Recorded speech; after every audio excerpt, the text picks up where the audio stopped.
Welcome to Chasing Sustainability, a set of episodes that reflect on the challenges related to developing sustainable practices in the rural environment.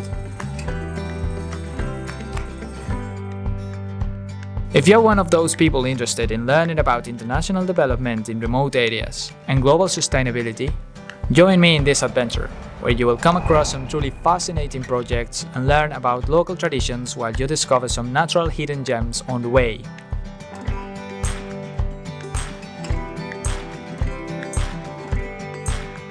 So, let's get started.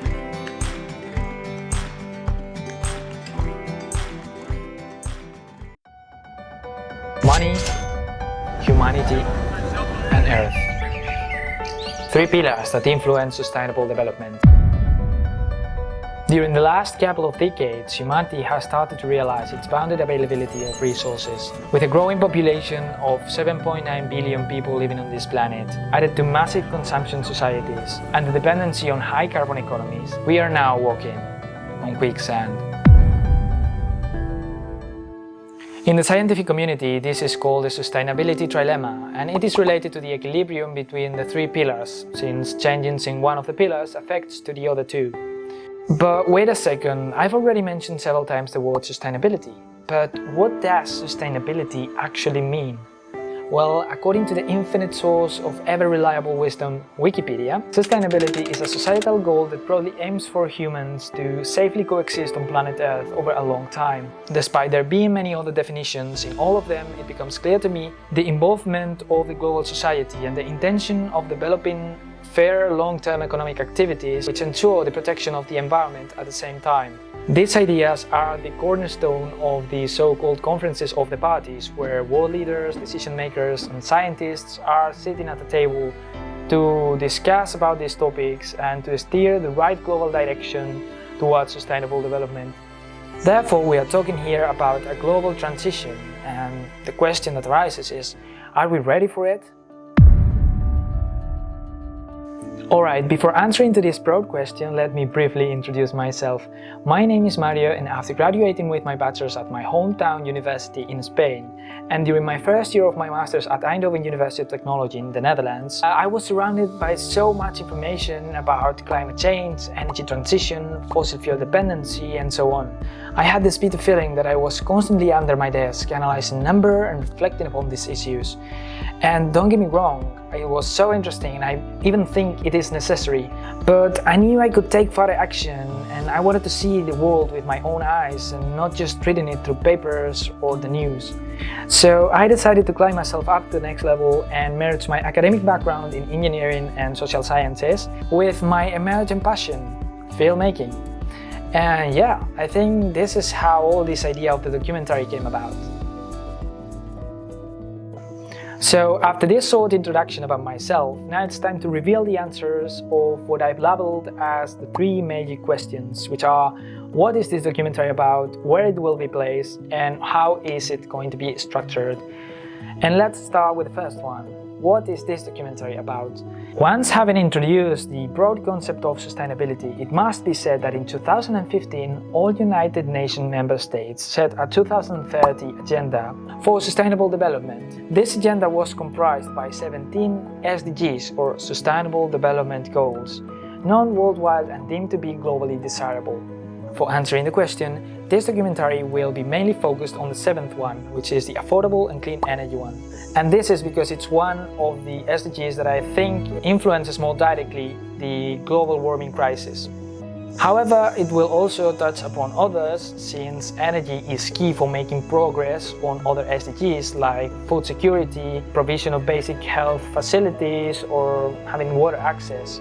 Therefore, it is driven by the idea of ensuring access to affordable, reliable, and modern energy forms for all by 2030, including universal access to electricity and clean cooking.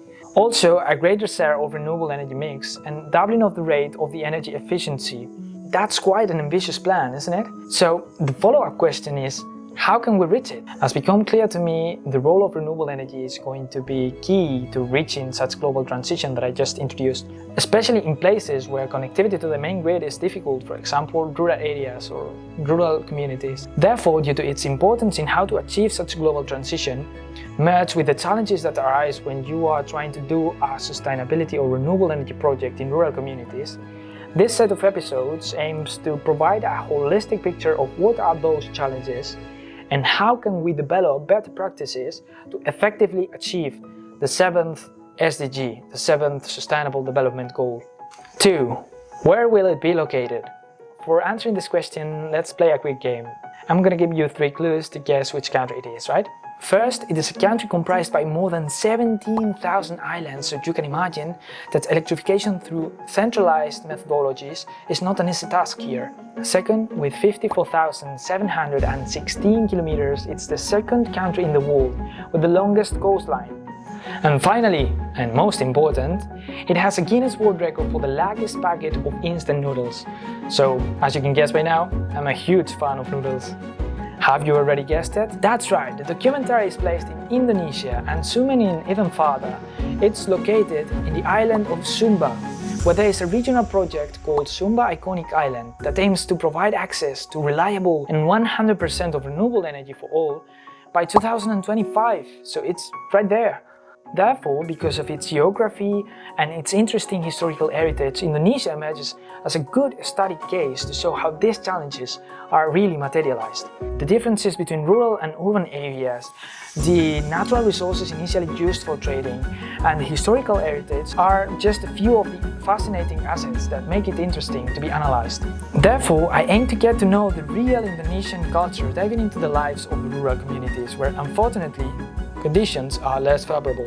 Alright, so now we know a bit more about the reasons, the content and the place. All that is left is to present to you how it's going to be structured. And like many other documentaries, this one is comprised by multiple episodes, and the episodes will reflect my chronologic trip over Sumba, and each one will be focused on one specific topic related to sustainability, alright? And it is going to be linked to rural community projects with interviews with so many different people along the way regarding, for example, participation, engagement strategies, examples of good practices, examples of failed projects, but also how these projects have an impact on the people's life, topics related to ethics and also renewable energy technicalities. So it is very varied because it is a really complex topic.